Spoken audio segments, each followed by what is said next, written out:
સગળાનું સ્વાગત કરે છે ખ્રિસ્તમાં સલામ. આવો પ્રાર્થના કરી આપણી આંખો બંધ કરી મસ્ત નમાવીએ. જે રાજાનો રાજા છે, પ્રભુનો પ્રભુ છે ને જે આપણને રોજ કૃપા આપે છે. પિતા, મેં ખ્રિસ્તમાં નમીએ છીએ. આજના સમય માટે, આ સંગત માટે આભાર માનીએ છીએ. તમારા પવિત્ર વચનને વાંચવા માંગીએ છીએ. પાઉલની વાતોને મનન કરવા માટે, તમારા સેવક સંતોએ જે વાતો લખી છે એનું અધ્યયન કરવા માટે, એની ગહેરાઈ સમજવા માટે, અભ્યાસ કરવા માટે આવ્યા છે. અમારા સાથે વાત કરો. જોડેલા દરેક વાલા ભાઈ બહેનોને આશીર્વાદ આપો. પિતા, ખ્રિસ્તમાં સાંભળો. Amen. Hallelujah. Praise lord. Good morning. પહેલા તિમોથી 3 અધ્યાય 7મી કલમ. પાઉલની જે વાત છે એને જે અદ્ભુત વાતો મંડળીમાં લખીને ગયો. ચર્ચના કેવા આગેવાન હોવા જોઈએ, ચર્ચમાં આગેવાની સંભાળવા માટે કેવા લોકોને તમારે નીમવા જોઈએ, અને સેવા માટે દાખલ કરવા માટે શું લાયકાત જોઈએ, એના કેવા ગુણો જોઈએ, એ બધું સરસ રીતે પાઉલ મંડળીને લખીને ગયો છે. આ 7મી કલમ જો વાંચીએ તો ત્યાં લખેલું છે, વળી તે નિંદાપાત્ર ન થાય તથા શૈતાનના ફાંદામાં ન ફસાય માટે બહારના માણસોમાં એની શાખ સારી હોવાની જરૂર છે. આમેન. પ્રભુ તેના વચનો મારફતે આપણા સાથે વાત કરો. આમેન. અહીંયા પાઉલે જે વાત કરી કે જે પણ સેવક હોય તે ફસાય નહીં. શૈતાનના ફાંદા છે અને ફસાય નહીં માટે તેની શાખ, તેની ઓળખાણ અથવા તેનું જે ચાલ ચલણ અથવા તેનો વ્યવહાર અથવા તેની સાક્ષી એ સારી હોવી જરૂરી છે. અહીંયા આ એક નાની 7મી કલમ છે. એમાં 3 વાતો જો આપણે જોઈ શકીએ, વાંચીએ તો એમાં બહુ સાફ વાત લખી છે. શાખ સારી હોવી જોઈએ. શું શબ્દ છે? શાખ સારી હોય. શાખ એટલે એની ઓળખાણ અથવા તો એની સાક્ષી લોકો જે આપે છે એના વિશે એ પોતે ધરાવે છે.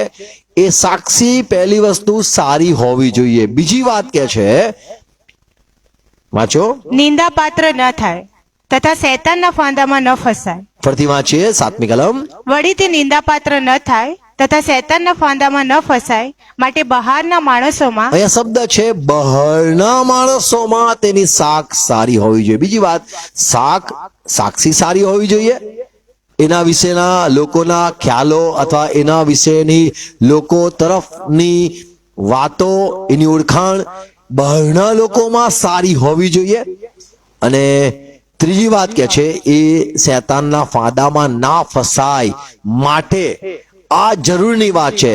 સાક્ષી અને બહારના લોકો એના માટે અભિપ્રાય આપે બહારના લોકો એના માટે સાક્ષી આપે એ જરૂરનું છે, અને જેથી તે શૈતાનના ફાંદામાં ના ફસાય. તો અહીંયા જે 3 અધ્યાય છે, 1 તિમોથી 3 અધ્યાય 1લી કલમથી વાંચો તો અધ્યક્ષ કેવો હોવો જોઈએ, અથવા તો સેવાના કામ માટે તમે જેને નિમો છો એ વ્યક્તિ કેવો હોવો જોઈએ, એની અહીંયા પાઉલ 7મી કલમમાં બહુ મોટી વાત કરે છે. ફરીથી વાંચીએ 7મી કલમ. વળી તે નિંદાપાત્ર ન વળી તે ના ઉપર કોઈ નિંદા ના કરે તથા શૈતાનના ફાંદામાં ન ફસાય માટે બહારના માણસોમાં એની શાખ સારી હોવાની જરૂર છે. જરૂર શબ્દ અહીંયા વપરાયો છે 7મી કલમમાં. જરૂર. બીજી બધી તમે વાંચો તો દારૂ પીવું કઈ વાંધો નહીં, પીતો ના હોય પણ ના પીવે તો સારું, એવી વાત છે. પણ અહીંયા જે શબ્દ છે જરૂર જે વાત છે, ઇમ્પોર્ટન્ટ વાત છે, મોસ્ટ ઇમ્પોર્ટન્ટ વાત છે. જરૂર એ સાક્ષી, બહારના લોકોમાં સાક્ષી, અને ત્રીજી વાત ફાંદામાં ફસાય નહીં માટે એની સાક્ષી સારી હોવી જોઈએ, જરૂરની છે. હવે જો જૂના કરારમાં જોઈએ, સાક્ષીની વાત કરીએ તો એલી એક ઇઝરાયલમાં યાજક હતો, બહુ મોટો યાજક હતો. સમુએલને ઉછેર એના કુટુંબમાં થયો. 1 સમુએલ 2 અધ્યાય 24મી કલમ વાંચો તો સમુએલે કીધું કે એલી, તારા બંને બાળકો દુનિયામાં લોકો, જે સમાજના લોકો તો એ લોકોને ઓળખે છે. એલી, તમે સેવક છો અને તમારા બંને બાળકો એમના શાખ, એમની ઓળખાણ અથવા એમની સાક્ષી દુનિયામાં બહુ ખરાબ છે. એવી રીતે સમુએલ પણ કહેતા બીધો ખરો એલીને, પણ એને જણાવ્યું. 24મી કલમ. ના, મારા દીકરાઓ, જે હકીકત હું સાંભળું છું તે સારી નથી. મારા બાળકો અહીંયા આવો. શું મારા બાળકો, જે હકીકત હું સાંભળું છું તે સારી નથી. આ સારી નથી વાત. બાળકો, મારા બંને બાળકો, મોટા બાળકો, તમે અર્પણો કરો છો પણ અંદર ખાઈ જાઓ છો. અર્પણો પાછા તમે કરો છો ને પાછા બીજી જગ્યાએ બી જઈને તમે ખાઓ છો ને બીજી જગ્યાએ બી જાઓ છો. તો તમારી જે સાક્ષી છે સારી નથી. બંને મારા બાળકો, તમે મંદિરની સેવા કરો છો. શું લખ્યું છે? તમે તો યહોવાના લોકો પાસે તેની આજ્ઞાનું ઉલ્લંઘન કરાવો છો. તમે તો લોકો પાસે આજ્ઞાનું ઉલ્લંઘન કરાવો છો.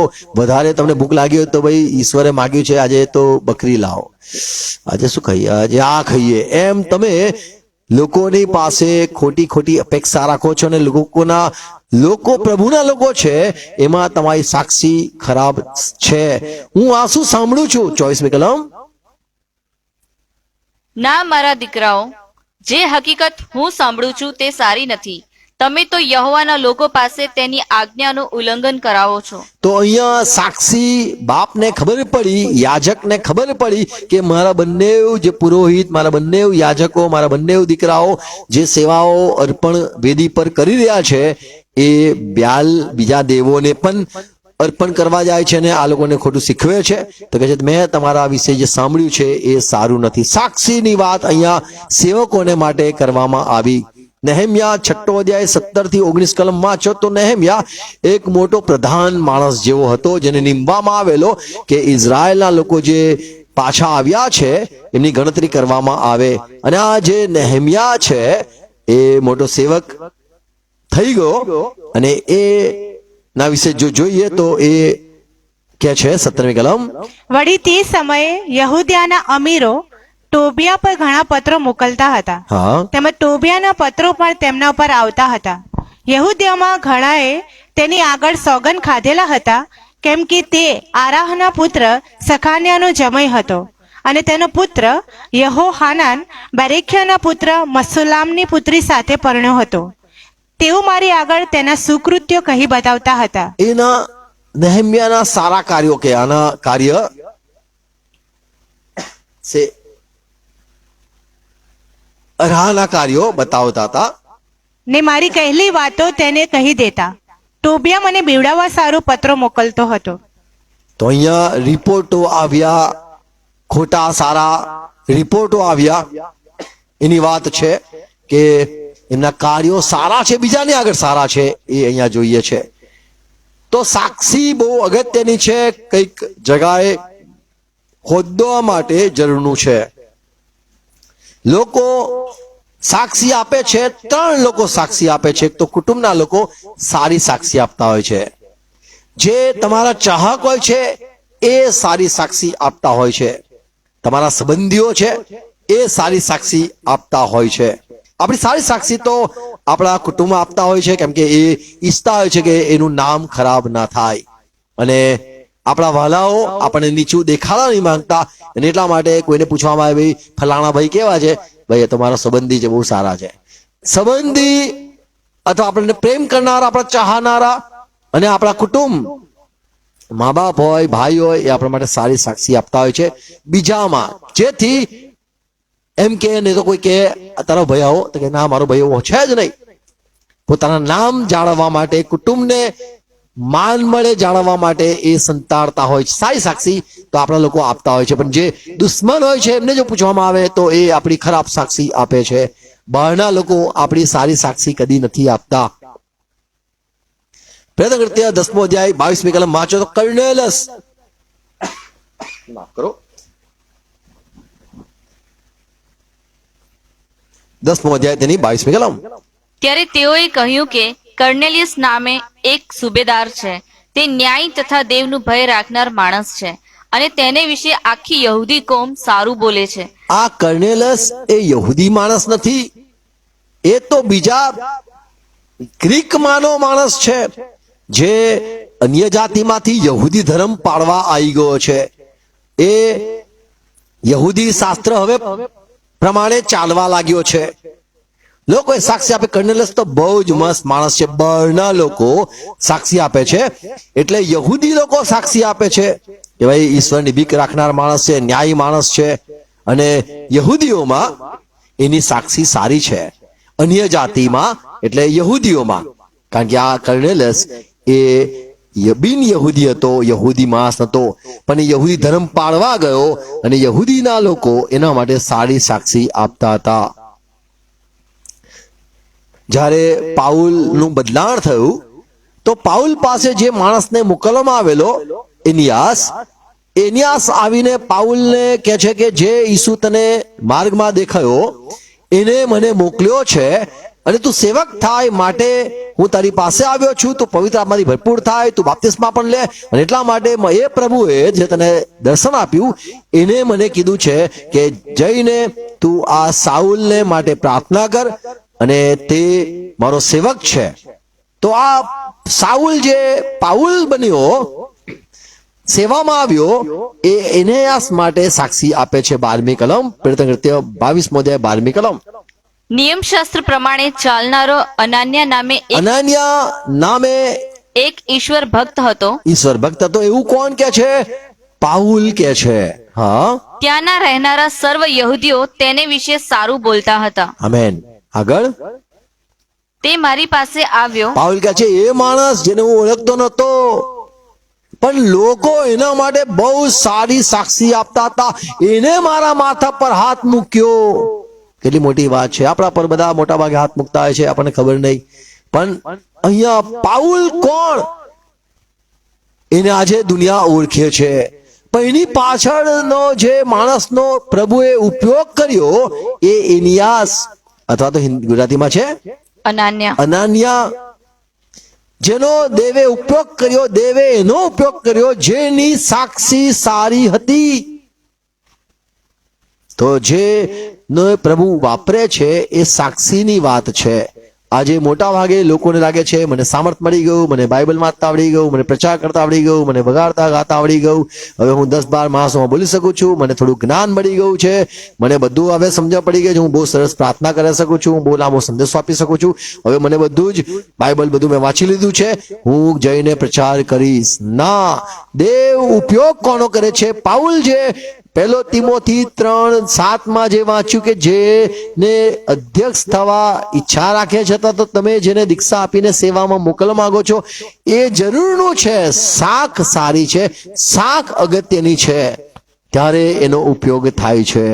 હિબ્રુ પત્ર 11મો અધ્યાય 39 કલમ વાંચો તો આ જે લેખક છે હિબ્રુ 11મા અધ્યાયમાં બધા જ વિશ્વાસ સંતોની વાત છે. બધા વિશ્વાસી જેને પ્રભુ ઉપયોગ કર્યો. હાબેલ ન્યાયી માણસ, હનોક ન્યાયી માણસ, નૂહ ન્યાયી માણસ, ઇબ્રાહિમ ન્યાયી માણસ, મૂસા, બધા જે સેવકો છે એ બધાનું લિસ્ટ ત્યાં આપેલું છે અને એમના વિશે અહીંયા લખેલું છે. એ સર્વ વિશે એ સર્વ કેવા હતા? તેઓના વિશ્વાસને લીધે સારી સાક્ષી આપવામાં આવી. સારી સાક્ષી આપવામાં આવી. ઉપયોગ કોનો થયો? સારી સાક્ષી હતી. દાઉદ કેવો હતો? દાઉદ કેવો હતો? લોકો સાક્ષી આપતા હતા. એ મનગમતો, દેવને મનગમતો માણસ હતો. મૂસા કેવો હતો? ઈશ્વરના ઘરમાં, અરે એ તો એકદમ વિશ્વાસુ માણસ હતો. યોશુઆ કેવો હતો? બધું જ લિસ્ટ આપેલું છે. જે દેવ પર વિશ્વાસ કરતા હતા એનું લિસ્ટ આપેલું છે. તો એક અગત્યની વાત છે, લોકો માટે દેવ સાક્ષી આપવો જરૂરનો છે. લોકો સાક્ષી આપવા જરૂરના છે. અન્ય જાતિ જે તમને ઓળખતા નથી એમના સાથેનું તમારું વર્તન, વલણ, બોલવું, વ્યવહાર એ પણ સાક્ષી આપવી જરૂરી છે.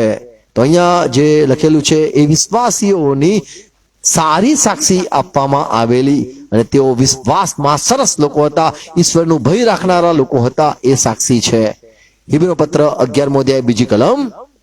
કેમ કે વિશ્વાસથી પ્રાચીન કાળના ઈશ્વર ભક્તો વિશે પ્રાચીન કાળના જેટલા પણ ઈશ્વર ભક્તો હતા સાક્ષી પૂરવામાં આવી. એમના માટે દરેક માટે સાક્ષી સારી હતી. તો પ્રભુ જેનો ઉપયોગ કરે છે એની શાખ સારી હોવી જોઈએ એવું પાઉલ કહે છે. જરૂરનું શું છે?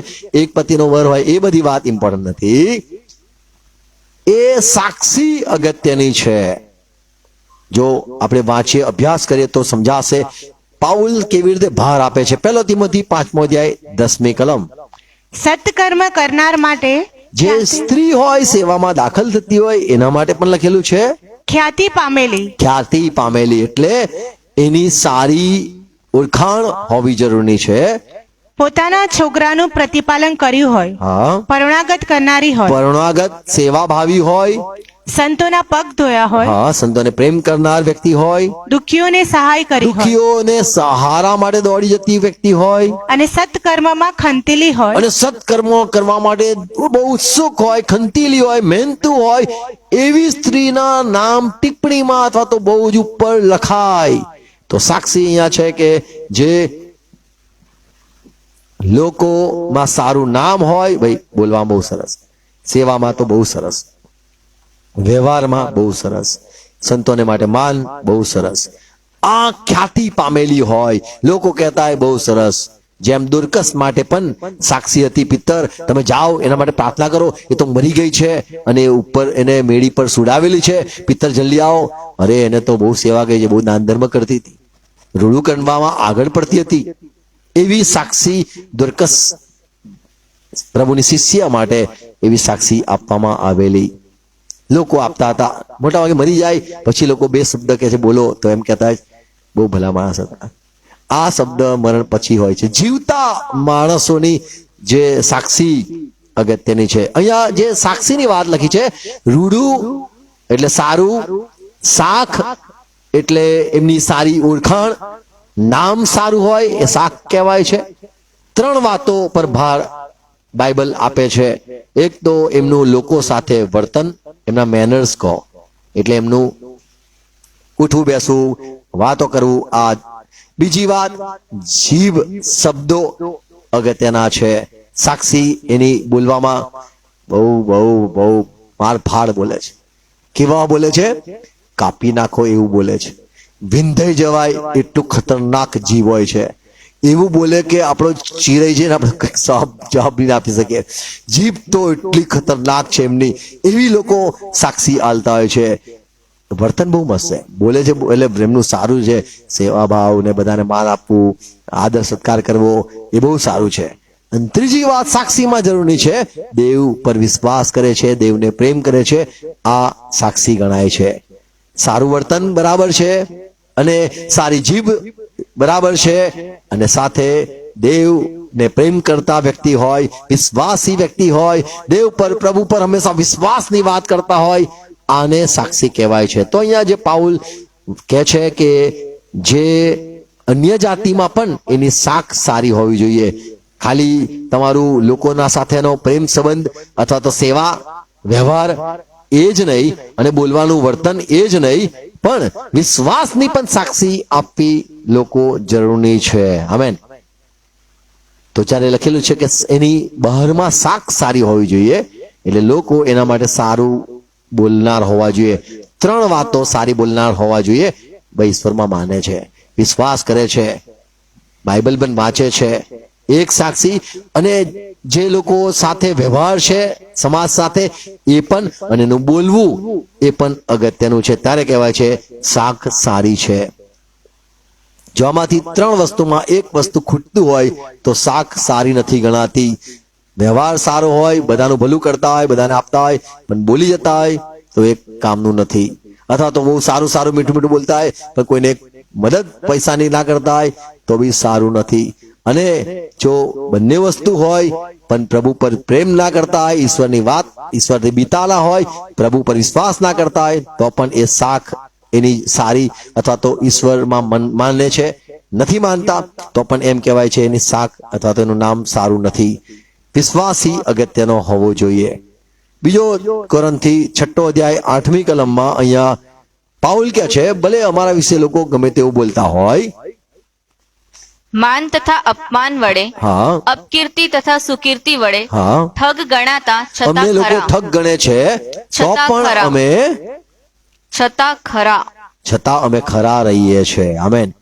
ભલે લોકો અમારા માટે ખરાબ બોલે પણ અમે એવું વર્તન કરીએ છીએ જેથી લોકોએ જે અમારા માટે ખોટી સાક્ષી, ખોટી વાત અથવા ખોટો ઇમેજ અમારી પેદા કરી છે, ઉત્પન્ન કર્યું છે, અમારા વિશે ખોટું અભિપ્રાય લોકોના મનમાં કદાચ નાખવામાં આવ્યો છે, પણ અમે સત્કર્મ કરીને એને ભૂસવાનો પ્રયત્ન હંમેશા કરીએ છીએ. આમેન. કદાચ આપણા વિશે ખોટી લોકોએ વાત કરતા હતા તો આપણા માટે ખોટી છાપ ઊભી કરી હોય, કઈ વાંધો નહીં, પણ તો પણ કે છે અમે તો સત્કર્મ કરીએ છીએ જેથી કોણ સાચું ને કોણ ખોટું એ ખબર પડે. તીતસ 2:8.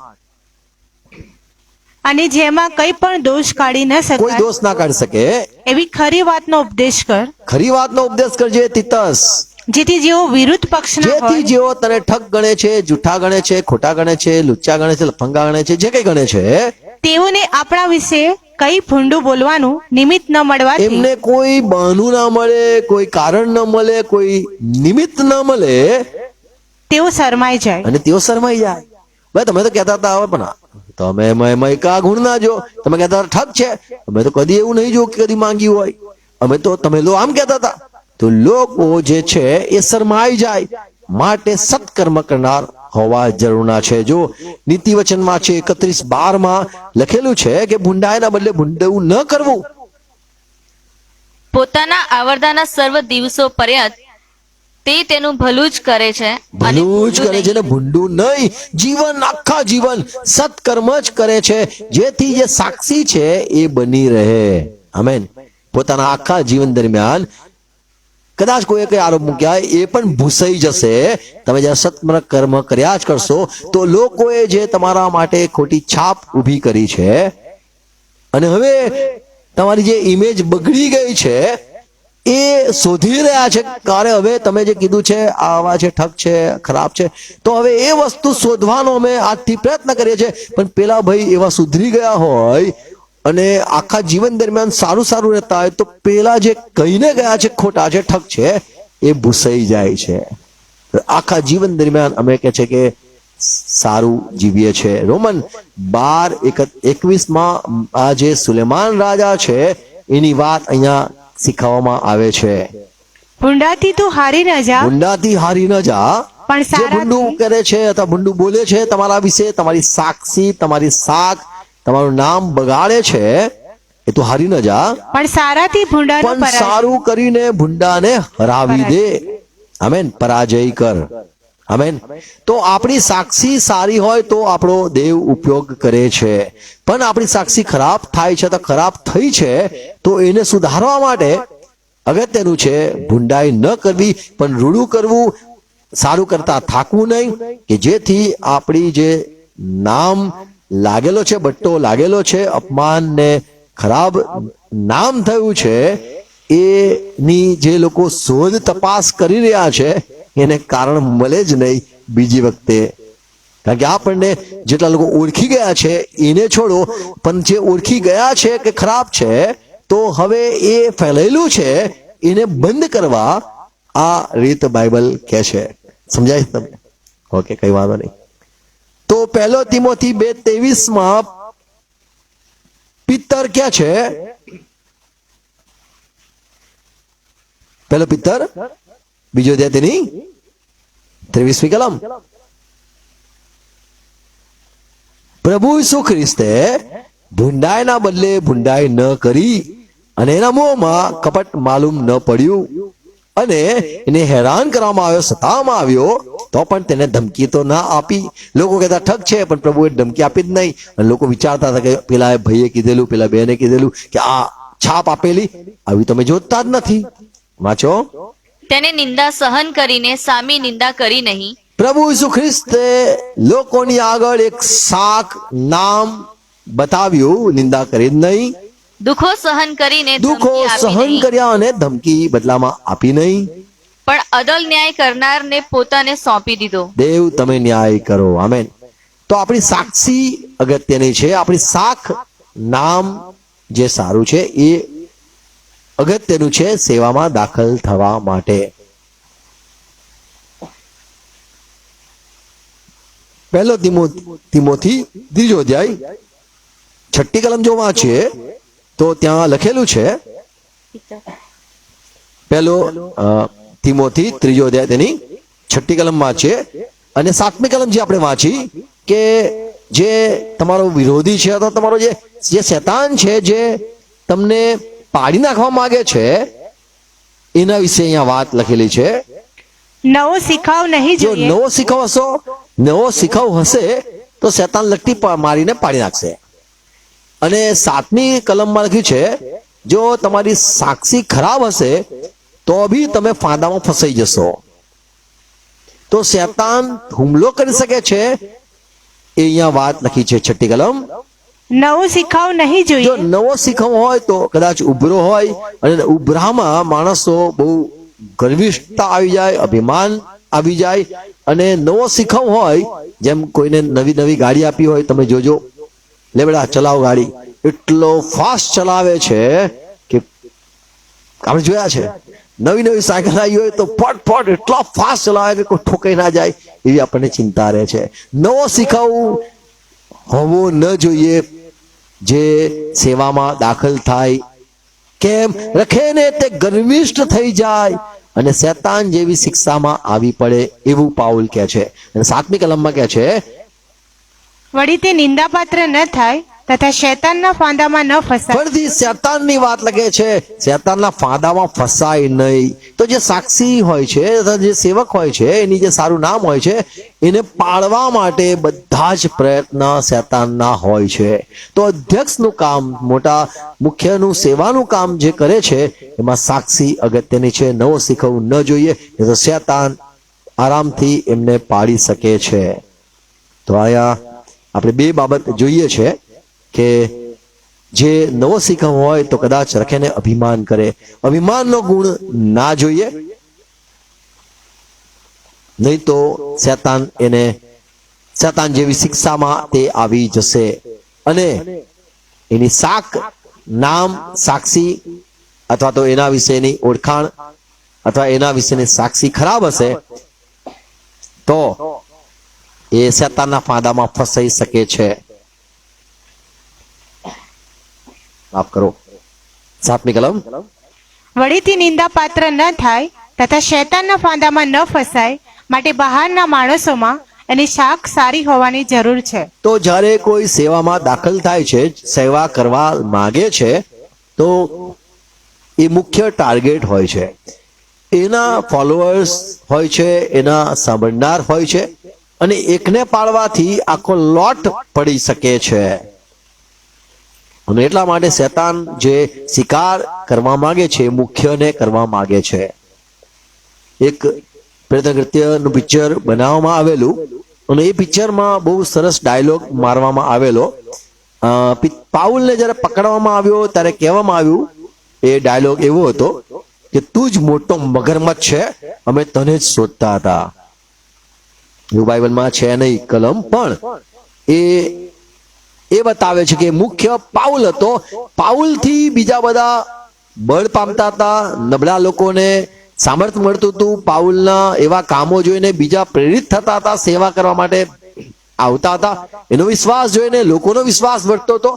એના દુઃખો જોઈને લોકોને દુઃખ સહન કરવાની શક્તિ મળતી હતી. અને મોતમાંથી પાઉલ નીકળીને સાક્ષીઓ આપતો હતો કે જેથી બીજા લોકો જે નિરાશ થયા હોય અથવા દુઃખી હોય એમને બળ મળતું હતું. તો એ મોટો જે આગેવાન પાઉલ હતો એને પાળવા માટે શેતાને ઘણી પ્રયત્ન કરેલા. તો જે મુખ્ય છે, અધ્યક્ષ થવા માંગે છે, તો જે સેવામાં દાખલ થવા માંગે છે એને અગત્યનું છે એ નવો શીખવ ન હોવો જોઈએ. અને બીજી વાત, એની સાક્ષી સારી હોવી જોઈએ. પ્રભુ ઈસુ ખ્રિસ્તે પોતાના શિષ્યોના અંતિમ સમયે પગ ધોયા. યોહાનની સુવાર્તા 13મી કલમમાં પ્રભુએ કીધું, મેં તમને નમૂનો આપ્યો છે, જે મુખ્ય થવા માંગે છે એને સગડાનો દાસ થવો. આજે એક સેવા ચાલે છે, દાસોના દાસ, એવી એક સેવા ચાલે છે, દાસોના પણ દાસ. પ્રભુ ઈસુ ખ્રિસ્તે મોટી આ જે સૌથી મોટો માલિક છે એને શિષ્યોના પગ ધોઈને એક નમૂનો આપ્યો. 15મી કલમ. કેમ કે જેવું મેં તમને કર્યું તેવું તમે પણ કરો, એ માટે મેં તમને નમૂનો આપ્યો છે. તો પ્રભુએ શિષ્યોને નમૂનો આપ્યો કે તમે મને ગુરુ પ્રભુ કહો છો, ઠીક જ કહો છો, છતાં પણ હું ગુરુ પ્રભુ થઈને તમારા પગ ધોઈને હું તમારી સેવા કરું છું તો હું નમ્ર છું, હું મનમાં નમ્ર અને રાકડો છું, એવું પણ પ્રભુએ કીધું. તો એ નમ્રતા એને ફક્ત બોલ્યો નહીં પણ કાર્યમાં દેખાડ્યું પણ. આમેન. તો આપણે ફક્ત બોલનાર નહીં પણ આપણી સાક્ષી અને શિષ્યોની સાક્ષી થઈ ગઈ કે ખરેખર એને નમ્ર થઈને પોતાને ખાલી કર્યો એવું પાઉલ સાક્ષી આપે છે કે ખરેખર એ શૂન્ય થયો, એ બધું જ આકાશનો મહિમા તજીને એ પોતે માણસ થયો, દાસનું રૂપ ધારણ કર્યું અને પોતાને ખાલી કર્યો અને નમ્ર થઈને એને દુઃખ ભોગવ્યું અને મરણને પણ આધીન થઈ ગયો. તો પ્રભુ ઈસુ ખ્રિસ્તની એક ઓળખાણ થઈ ગઈ, નમ્ર માણસ. આમેન. આપણી પણ સાક્ષી હોવી જોઈએ, બીજા લોકો આપણા માટે સાક્ષી આપવી જોઈએ. 1 તિમોથી 4 અધ્યાય તેની 12મી કલમ. અહીંયા પાઉલ તિમોથીને કહે છે, જો તિમોથી તારી સાક્ષી આવી હોવી જોઈએ, બીજાને તું નમૂનારૂપ થજે. કઈ વાતમાં નમૂનો આપજે? તને જુવાન જાણીને કોઈ તારો તુચ્છકાર ન કરે. ભાઈ તને કશું આવડતું નહીં હોય, તું તો જુવાન છે ભાઈ, તું જા. તને તું બોલવા જાય, તું લોકોને પ્રભુની વાત સંભળાવવા જાય અને તને જુવાન સમજે અને કે તું તો ભાઈ નવો શીખવું છે, તને શું ખબર હોય? તને નથી ઓળખતા લોકો કે તારી માં, તારી દાદી બધા પ્રભુમાં હતા. તને તું નવો છે લોકો માટે અને તને જુવાન સમજશે અને કોઈ તારો તુચ્છકાર કરશે, નથી સાંભળ્યું તારું. અને એટલા માટે તું પણ વચનમાં, વર્તનમાં એટલે વર્તનમાં અને પ્રીતિમાં, પ્રેમમાં, વિશ્વાસમાં અને પવિત્રતામાં તો વિશ્વાસીઓને નમૂનારૂપ થશે. વિશ્વાસીઓ જેટલા પણ છે બધા એમ કે વાહ તિમોથી, ભાઈ તિમોથી જેવું તારામાં તો યાર વચનનું બહુ જ્ઞાન છે. અરે તિમોથી જેવો તો તને બહુ વિશ્વાસ છે, તિમોથી જેવો તો તને બહુ મસ્ત પ્રેમ છે. તારું જીવન જોઈને બીજા નમૂના લે તિમોથી. તો વિશ્વાસીઓમાં નમૂનો બનવું જરૂરનું છે. અને 1 પિત્તર 2 અધ્યાય 12મી કલમમાં પિત્તર કે છે, અન્ય જાતિઓમાં પણ તમારી સાક્ષ સારી હોવી જોઈએ. ફક્ત કુટુંબમાં જ આપણું નામ સારું નહીં, પણ અન્ય લોકો પણ આપણા માટે સારું બોલનાર હોવા જરૂરના છે. 12મી કલમ. અને વિદેશી લોકોમાં તમે તમારા આચરણ સારા રાખો. જો વિદેશીમાં પણ આચરણ સારા રાખો. કદાચ એમ થાય એને હું નમૂનો આપવાનો, એને તો આવી રીતના જ બોલવાનું. ના, અન્ય જાતિને પણ નમૂનો આપવાનો અને વિશ્વાસી છે એમની આગળ પણ નમૂનો જરૂરનો છે. કારણ કે એ સેવકને પ્રભુ બધી જગ્યાએ વાપરવા માંગે છે અને એ વપરાવા માંગે છે અને સેવક બનવા માંગે છે. અને એટલા માટે એની સાખ અન્ય જાતિમાં સારી હોવી જોઈએ, વિશ્વાસીઓમાં પણ નમૂનો હોવો જરૂરનો છે. એમ નહીં સમજવું કે મને અધિકાર મળી ગયો અને હું સારી રીતે વાત વિવાદ કરી શકું છું, મને જ્ઞાન મળી ગયું, મારું વધારે ભણતર છે અને હું દેવના સેવક થવા માટે તૈયાર છું અને મારામાં બધું જ પ્રભુત્વ કરવાની મારામાં ક્ષમતા છે અને હું સારો લીડર છું. એથી પ્રભુ ઉપયોગ નથી કરતો. પણ તમારી સારી સાક્ષી હોય અન્ય જાતિમાં અને પોતાના લોકોમાં, વિશ્વાસીઓમાં, તો પ્રભુ ઉપયોગ કરે છે, જેથી સાંભળનારા જે છે એને તું પણ તારણ માટે જરૂરનું છે. જેમ પ્રભુએ અંતિમ વાત કીધું કે જાઓ બધી જગ્યાએ જઈને શિષ્ય કરો. તો શિષ્ય બનાવવા, પ્રભુની વાત સંભળાવવા માટે જરૂરનું છે. પહેલા સમયમાં અને આજની તારીખમાં પણ ઘણા લોકો માની લો કે ભાઈ મંદિરમાં કામ કરતા હોય તો મંદિરની સેવાઓ કરતા હોય, આરતી કરતા હોય કે કઈ હોમ વેદી પર અર્પણ ચડાવતા હોય, તો એમના હાથે જ, એમના હસ્તકે જ કેળા અર્પિત થાય છે. એમના બાળકો તો જ એ બાળકો બી મંદિરમાં એ લોકો એ સેવાના ઠેકા લીધા હોય. પહેલાના સમયમાં યહૂદીઓમાં યાજકનું કામ લેવી પુત્રો અથવા લેવીના બાળકોને આશીર્વાદ મળેલો કે લેવી તમે મારી ખાસ પ્રજા છો, પવિત્ર પ્રજા છો.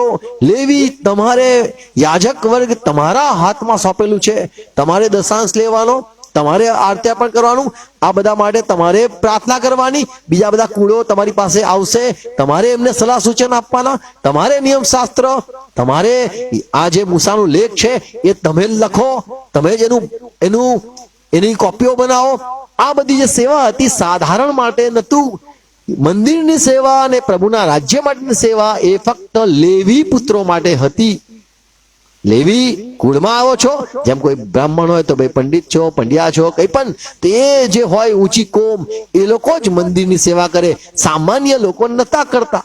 પણ હવે જે ઈશ્વરનું સેવા કરવી હોય એમાં ડેનિયલ હોય, પરમાર હોય, મોટા હોય, નાના હોય, એ દરેક કરી શકે છે, પણ એમાં શાખ જરૂરી છે. શાખ નામ સાક્ષી અગત્યની છે, તો એ સેવામાં દાખલ થઈ શકે. હિબ્રો પત્ર 7મો અધ્યાય 5મી કલમ જો વાંચો તો ત્યાં લખેલું છે, અને લેવીના સંતાનમાંના લેવીનો સંતાન હોય તો જ જેઓને યાજક પદ મળે છે એમને જ યાજક પદ મળે.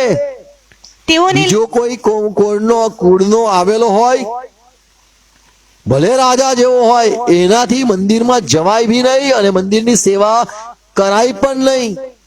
તો મંદિરમાં એ ફક્ત લેવી પુત્રો જ આવતા અને એમને જ યાજક વર્ગ મળતો અથવા યાજકનો હોદ્દો મળતો. તેઓને લોકોની પાસેથી એટલે ઇબ્રાહીમથી ઉત્પન્ન થયેલા પોતાના ભાઈઓની પાસેથી નિયમશાસ્ત્ર પ્રમાણે 10મો ભાગ લેવાનો તો એમને હક હતો, દશાંશ લેવાનો હક એ લેવી પુત્રોને જ હતો. આગળ 10મો ભાગ લેવાનો હુકમ છે ખરો. આમેન. તો પહેલાના સમયમાં કોણ બની શકે પ્રભુનો સેવક? કોણ મંદિરમાં સેવા કરી શકે? ઈશ્વરનું સેવા કોણ કરી શકે? તો લેવી લોકોએ ઠેકો લીધેલો એમના જ બાળકો મંદિરમાં સેવા આપી શકે. ભલે બિન્યામીનના કુળનો બધું ભણેલો હોય, બધું જ આવડતું હોય, સારામાં સારો હોય, તો પણ એને લેવી પાસે જ જવું પડતું. ગણના તેનો 3જો અધ્યાય 6મી કલમ વાંચો તો અહીંયા લખેલું છે, લેવીના કુળને પાસે લાવ હે મૂસા, લેવીના કુળને પાસે લાવ ને હારૂન યાજકની આગળ તેઓને ઊભા કરે કે તેઓ તેની સેવા કરે. આમેન. હારૂનને આગળ ઉભા કરજો અને હારૂન દીક્ષા આપે, હારૂન અભિષેક કરે અને પછી તેઓ મંદિરની સેવા કરી શકે છે. પણ નવા કરારમાં હવે કોણ પ્રભુની સેવા કરે, કોણ અધ્યક્ષ પદ સંભાળે, કોણ પ્રભુના રાજ્ય માટે તૈયાર થઈને સુવાર્તા કરવા જાય? તો આ 1 તિમોથી 3:10 લખેલું છે, તેઓની પ્રથમ પારખ થવી જોઈએ. પહેલા પારખ થવી જોઈએ. પારખમાં 3 વસ્તુ આવે છે. એમની શાખ અન્ય જાતિમાં, વિશ્વાસીઓમાં સારી જોઈએ. શામાં? બોલવામાં, પ્રેમમાં, વિશ્વાસમાં. એટલે લોકોની સેવા કરવામાં એની શાખ સારી હોવી જોઈએ, એનું બોલવામાં, વચનમાં એની શાખ સારી હોવી જોઈએ, અને એ વિશ્વાસ દેવ પર કરે છે એ અગત્યનું છે. એટલે સમાજમાં, અન્ય જાતિમાં અને પોતાના કુટુંબમાં અને દેવની આગળ એની શાખ સારી જરૂરી છે. આમેન. ફરીથી વાંચે 10મી કલમ, તેઓની પ્રથમ પારખ થવી જોઈએ. પહેલા તો પારખ થવી જોઈએ. એવું નહીં કે લેવી કુળનો છે એટલે સેવામાં આવે, ના, પારખ થવી જોઈએ. પછી જો નિર્દોષ માલુમ પડે પછી જયારે નિર્દોષ માલુમ પડે તો તેઓ સેવકનું કામ કરે. તો સેવાનું કામ કરી શકે છે. એટલે બધાએ પોતાને પારખવા, બધા મોટા ભાગે સેવામાં નીકળી પડે છે. પણ પ્રભુ બોલાવે, પ્રભુ જે વાતો ઈચ્છે છે એ હોવી જરૂરી છે. આમેન. અને જો આપણે આ પ્રમાણે જોઈએ તો સંસારમાં કોઈ સેવકને સેવાને લાયક છે નહીં. પણ આ જે પાઉલે નિયમ આપ્યો એના તરફ આપણે હંમેશા ધ્યાન આપવું જોઈએ. આમેન. પ્રભુ આપણો ઉપયોગ કરે માટે જરૂરનું છે વચન આધારિત આપણે સેવા કરીએ. God bless you. પ્રાર્થના કરીએ. પિતા, અમે ખ્રિસ્તમાં નમીએ છે. આ સંગત, આ વચન, આ બુદ્ધિ સમજણ માટે આભાર માને. પાઉલે જે વાત પવિત્ર આત્માના દ્વારા કરી, લખી, સમજાવી અમે આભાર માનીએ છીએ. પ્રભુ, અમને તમારી સેવા માટે પારખ થવી જોઈએ અને પારખમાં સાક્ષી સારી હોવી જોઈએ બીજા લોકોમાં, અને જેમ પિત્તરે કીધું વિદેશીમાં, અને પાઉલે કીધું વિશ્વાસીઓમાં, એની એ નમૂના રૂપ હોવો જરૂરનો છે. પ્રભુ, અમારું નામ ખરાબ થાય અને પ્રભુ લોકો અમારું નથી સાંભળતા અને મારા માટે જૂઠી સાક્ષી આવે છે ત્યારે પણ લોકો નિમિત્ત શોધે છે. પણ પ્રભુ, જેમ અમે આજે વાંચ્યું કે સત્કર્મ અમે કરીએ છીએ, અમે ખરા રહીએ છીએ, ભલે ઠગ ગણાઈએ છીએ પણ અમે ખરા રહીએ છીએ. પ્રભુ, એ જીવન અમને આપો, અમે રોજ એ પ્રમાણે જીવીએ. અમારી શાખ સારી હોય, નામ સારું હોય, અમારું બોલવું, વચન, અમારું વર્તન, સેવા, પ્રેમ અને વિશ્વાસ તમારા પ્રત્યે એની સાક્ષી લોકો આપે. જેમ કર્નેલિયસ માટે સાક્ષી આપવામાં આવી, અનન્યા માટે જેમ સાક્ષી આપવામાં આવી, તમારા સેવકો માટે જેમ તમે સાક્ષી આપી, વડીલોને માટે તમે જેમ સાક્ષી આપી, અમારા માટે પણ તમે સાક્ષી આપો. અમે ઈચ્છીએ છીએ પ્રભુ એવા જીવન બનાવો. જે કે મારી ભૂલો છે, અજ્ઞાનતા છે, દૂર કરો, તમારા રાજ્ય માટે વાપરો. તમે કહો છો કોને મોકલું, પણ પ્રભુ જે અગત્યની વાત છે મેં સાંભળી, અમને પ્રભુ સહાય કરો, જેથી તમારા લોકો જે સાંભળવા માંગે છે અમે એમને સંભળાવીએ, તમારી વાત સાંભળનાર વિશ્વાસ કરે, તાણ પામે, જીવન પામે. દરેક મારા ભાઈ બહેનોને આશીર્વાદ આપો, પવિત્ર આત્માથી ભરપૂર થાય, પવિત્ર આત્માથી ચાલે અને દોરવાય. અને પ્રભુ આ વાતો જે વવાય છે ફરીથી સંભળાય, સાંભળવામાં આવે, સમજાય, વવાય વચન ફળ લાવે. પવિત્ર આત્મા મારા હૃદયમાં જીવનમાં કામ કરો, અમને બદલો પ્રભુ ઈસુ ખ્રિસ્તના નામમાં, આમેન. પ્રભુ શ્રી સાથે કરીએ. આકાશમાં અમારા બાપ, તમારું નામ પવિત્ર બનાવો, તમારા રાજ્ય આવો જેમ આકાશમાં તેમ પૃથ્વી પર, તમારી ઈચ્છા પૂરી થાઓ. દિવસ એટલી આજ મને આપો, જેને માફ કરું છું તમને માફ કરો, મારા પ્રશ્નો ન લાવો, મને સામે છૂટકો કરો. તમે રાજ્ય પરાક્રમ મહિમા સરકાર તમારા છે, amen amen. Praise lord. Thank you. God bless you.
Shanti